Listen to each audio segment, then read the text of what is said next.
Anong gusto sabihin sa audience I like natin to cook also. na hindi nila alam? Anong gusto mong sabihin sa kanila?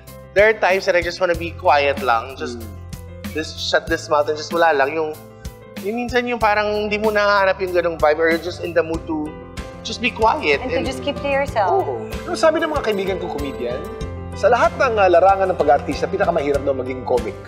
Lalo na po pag may mga problema, hindi mo naman pwedeng i-show sa tao na may problema ka. Yes. Kasi yung mga tao nga pong humuhugot ng katuwaan ng saya-sayo. Ikaw ang dapat na nagbibigay. Kinikip lang po namin. Then, pagkatapos po ng show, doon namin na ilalabas. If you show them that sad or like, ba't ko umiiyak? Parang, wala ba akong karapatang umiyak or alam mo malungkot. So, it's a little hard. So ngayon parang I decided na it's a lot better now for me to, maging sexy star na lang muna. Wala akong talaga.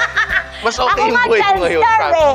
Habang buhay child star. Mas okay siya ngayon, Kuya Kim. Di ba nga po sabi ni Alan Kay, mag-for life na ako ng baby. Kaya hanggang ngayon nga po ang pangi-pangi ko eh.